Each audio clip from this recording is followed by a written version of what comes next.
శ్రీమాత్రే నమః. శ్రీ గురుభ్యో నమః. నవంబర్ 1వ తారీఖు నుండి 15వ తారీఖు వరకు కూడా విశేషంగా రుచక యోగము అనేటువంటిది ఉందండి.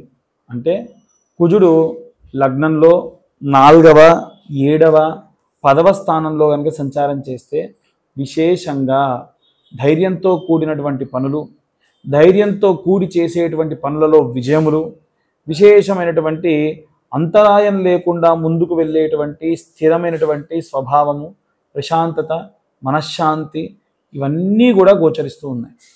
అందులో భాగంగా ద్వాదశ రాశుల వారికి ఎలా ఉంటుందనే విషయాన్ని ఇప్పుడు మనం తెలుసుకుందాం. సింహరాశి వారికి సంబంధించి కేతు తన యొక్క స్వక్షేత్రంలో సంచారం చేస్తుంది. కేతుకు అసలు స్వక్షేత్రం ఉండదండి. కానీ కేతు ఎప్పుడైతే సూర్యుడిలోకి వస్తాడో భయము, ఆందోళన, ఒక తెలియనటువంటి ఒక వెదురు, నిద్రలో ఉలిక్కిపడి లేవడము, అనుకోని పరిస్థితులలో ఎవరినైనా సరే తిట్టడము, అసలు చాలా సాత్వికంగా ఉండేటువంటి మనుషులు చాలా రూడ్గా అధికారులతో మాట్లాడడము. ఇక్కడ చూసుకుంటే సూర్యుడు కూడా ఈ యొక్క తులలోకి వచ్చినప్పుడు అదే ఇబ్బంది.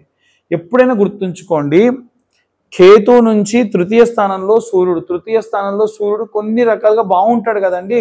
మీరేంటి అలా చెప్తున్నారు అంటే, తులా రాశి అంటేనే తరాజు, అంతే కదండి.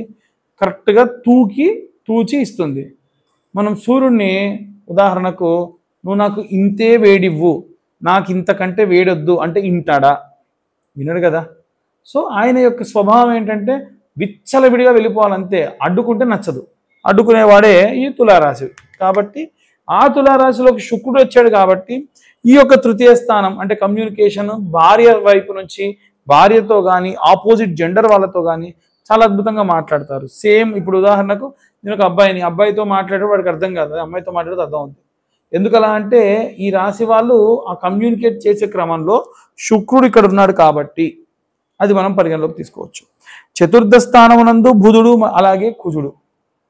చతుర్థ స్థానం ఎప్పుడు కూడా మనకు తల్లిదండ్రులకు సంబంధించి విశేషంగా ఇంట్లో ఉన్న వాళ్ళ ఆరోగ్య విషయాలు కానీ ఏదైనా పనుల విషయాల్లో కానీ ఉంటాయి. ఆ విషయంలో చూసుకుంటే బుధుడు ఎప్పుడూ కూడా ఏంటంటే డిస్కంఫర్ట్గా ఉంటాడు వృశ్చిక రాశిలో. కానీ బుద్ధి చంచలత్వం విపరీతంగా ఉంటుంది. కుజుడు కూడా స్వక్షేత్రంలో ఉన్నాడు, ఆ ప్రకారంగా కూడా బాగుంటుంది. ఇక చూసుకున్నట్టయితే 7వ స్థానంలో రాహు భార్యాభర్తల యొక్క మనస్పర్ధలకు కారణం అవ్వచ్చు కొన్ని సందర్భాల్లో.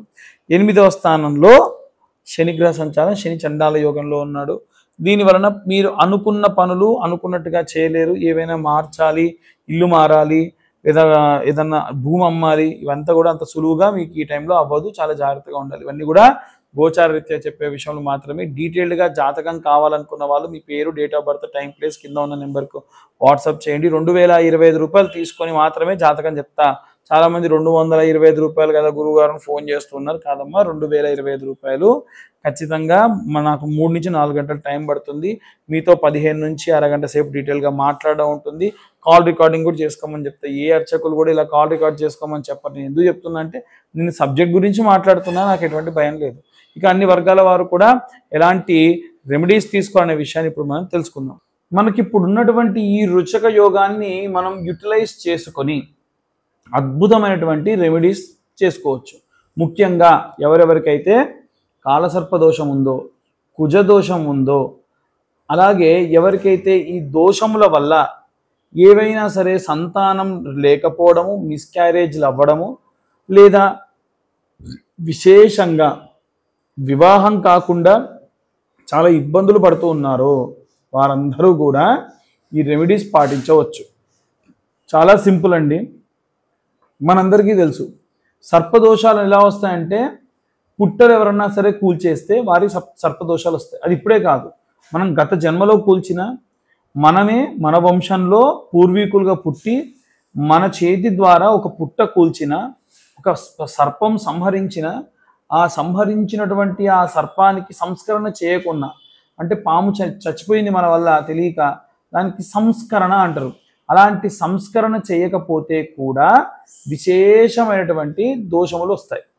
అలాంటి దోషములు రాకుండా ఉండాలి అంటే ఏం చేయాలనేటువంటిదే ఈ రెమెడీ.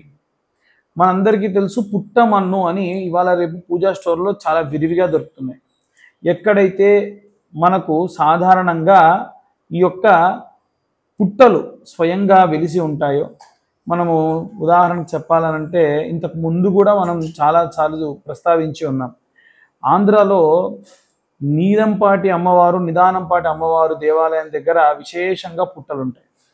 మోపిదేవి క్షేత్రానికి వెళ్ళినా ఉంటాయి. మన హైదరాబాద్కు వస్తే ఉస్మానియా క్యాంపస్ లోపల అమ్మవారికి సంబంధించినటువంటి దేవాలయం ఉంటుంది, అందులో పుట్ట ఉంది.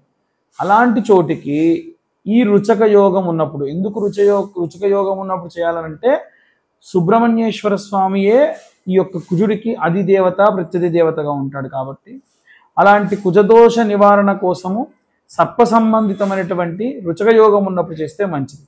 అలా చేయడం వల్ల సర్పదోషాలు, కుజదోషాలు పోతాయి. ఈ పుట్టమన్ను తీసుకెళ్ళి ఆ పుట్టల దగ్గర వేసి కొన్నన్ని పాలు పోయాలి. చాలామంది అంటారు అదేంటండి పాములు నోరు తెరిచి పాలు తాగుతాయా పోస్తే అంటారు. పాలు పోసేది పాముల కోసం కాదండి, పాము పుట్ట కోసం. ఎప్పుడైతే మీరు పుట్ట గట్టి పడాలి, మట్టి గట్టి పడాలి అంటే నీళ్ళ కంటే పాలు పోస్తే గట్టి పడుతుంది. మనం వేసినప్పుడు పుట్టమన్ను దాంట్లో పాలు కలిసి ఆ పుట్ట చాలా గట్టిదనాన్ని సంతరించుకుంటుంది. దాని వలన సర్పం నివాసం ఉండేదానికి బాగుంటుంది. దాని వలన గత జన్మలో చేసినటువంటి దోషములు ఎన్నో పోతాయి. కాబట్టి విశేషంగా ఈ రెమెడీని పాటించడం మంచిది. ఒకటి.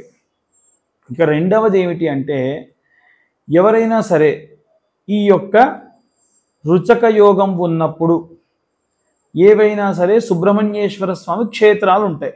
మోపిదేవి క్షేత్రం కానివ్వండి, అలాగే పళని, కుక్కి, తిరుత్తని, తిరువన్నామలై, ఇలా కొన్ని క్షేత్రాలు ఉన్నాయి. సుబ్రహ్మణ్యేశ్వర స్వామి విశేషంగా ఉన్నటువంటి క్షేత్రములు తిరువన్నామలై కాదు, ఇంకా మిగిలిన 6 క్షేత్రములు ఉంటాయి. స్వామివారు వల్లీదేవిని వివాహం చేసుకుంది, దేవసేనాదేవిని వివాహం చేసుకుంది, ఆయన తారకాసుర సంహార వదన చేసినటువంటిది. ఇలా క్షేత్రాలు ఉన్నాయి. మీరు ఆ క్షేత్రాలు ఏదో ఒకటి దర్శించండి ఈ యొక్క 15 రోజుల్లో, ఆ తర్వాతకు వచ్చేటువంటి 15 రోజుల్లో అయినా సరే. ఈ కార్తీకంలో సుబ్రహ్మణ్య క్షేత్రానికి వెళ్ళి దర్శించి ఏం చేయాలనంటే, ఆ నేల మీద ఉన్న మట్టి ఉంటుంది కదా, ఆ మట్టి తీసుకొని రండి. అంటే దేవాలయం లోపల, దేవాలయ గోపురం కిందనో ఎక్కడైనా సరే, అది ఎవరైనా తొక్కుతూ వెళ్తున్నా పర్లా, ఆ మట్టి తీసుకురండి. ఆ మట్టిని జాగ్రత్తగా దాచిపెట్టి, మీరు ఇందాక నేను చెప్పినట్టుగా పుట్టమన్ను దేవాలయాల్లో వేయమని చెప్పా కదా, అలాంటి పుట్టమన్ను మెత్తగా చేసి జల్లెడబట్టి మెరుపు కాగితం అంటారు అలా చేసి, ఈ యొక్క దేవాలయ సందర్శనం చేసి వచ్చినటువంటి ఆ యొక్క మట్టిని కూడా ఇందులో వేసి బాగా కలిపి దగ్గర పెట్టుకోండి. ప్రతి మంగళవారం కూడా ఆ మట్టిని నీళ్ళలో వేసుకొని స్నానం చేయండి. దాని వలన ఆ క్షేత్రానికి వెళ్ళి మీరు అక్కడ కోనేరులోనూ అక్కడ దేవాలయంలో అభ్యంగన స్నానం చేసిన ప్రతిఫలం దక్కుతుంది. ఇది సర్పదోషాలు, కుజదోషాలు, కాలసర్పదోషాలు, ఈ ఉన్న దోషములన్నీ పోతాయి. మనము ఇంతగా ఛానల్లో చెప్పేటువంటి దానికి కారణం ఏంటంటే, చాలామంది ఈ సమస్యలతో ఉన్నారు. మేము అన్ని పూజలు చేసుకోలేము, ఇన్ని పూజలు చేసుకోలేము అని చాలా ఇబ్బంది పడుతున్నారు. కాబట్టి వారి కోసమే ఇది చెప్పడం జరిగింది.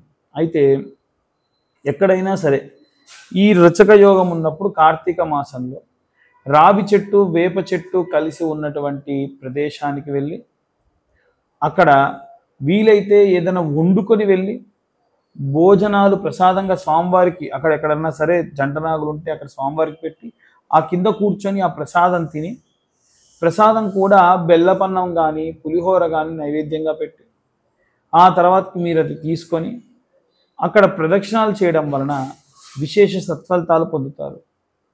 ఉసిరిక దీపాలు కూడా రావి చెట్టు కింద పెడితే మంచిది.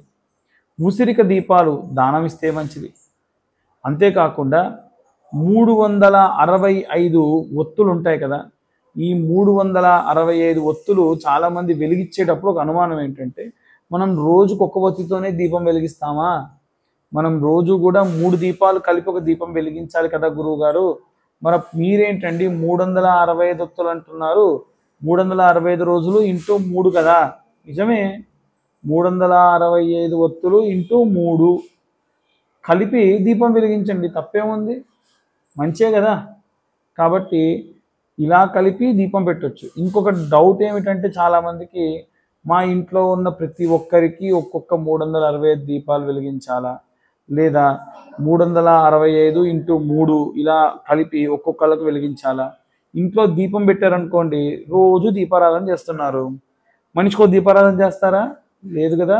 కాబట్టి ఇంటి యజమాని ప్రామాణికం, ఇంటి యజమానురాలు యజమాని ప్రామాణికం. ఇంట్లో యజమానురాలు పెడితే మంచిదే, తప్పులేదు. అంటే ఇంట్లో పెట్టడం కాదు, ఆ దీపాలు కూడా ఎక్కడైనా క్షేత్రంలో పెడితే మంచిది. మా కుటుంబం అంతా పెడతామండి, పెట్టొద్దా? తప్పేం లేదు, పెట్టుకోవచ్చు. కాబట్టి ఆ దీపారాధన చేసేటప్పుడు దయచేసి చాలామంది చేసేటువంటి తప్పులు ఏమిటంటే, ఆల్రెడీ అక్కడ ఉన్నటువంటి మట్టి ప్రమిదల్లో పెడుతూ ఉంటారు. తప్పు. మీరు కొత్త దీప ప్రమిద తీసుకొని పెట్టండి. ఆ దీపం కింద కూడా ఏదైనా ఒక ఆకు, రావి ఆకో లేకుంటే తమలపాకో మామిడాకో పెట్టండి. అది కూడా ఉసిరి చెట్టు కింద కూడా పెట్టొచ్చు. ఇవాళ రేపు చెట్ల కింద పెట్టమంటున్నారు కదా, చెట్టుకు ఆనిచ్చి పెట్టడం, ఆ చెట్టు అంటుకోవడం, ఇబ్బందులు పడుతూ ఉన్నారు. ఎట్టి పరిస్థితుల్లో ఇలాంటి తప్పులు చేయకండి. ఇలా కార్తీక మాసంలో వచ్చినటువంటి ఈ రచక యోగాన్ని ఉపయోగించుకొని అందరూ కూడా సంతోషంగా ఉండండి, వైభవోపేతంగా ఉండండి, ధన వస్తు వాహన కనక అష్టైశ్వర్యాలతో వర్ధిల్లండి.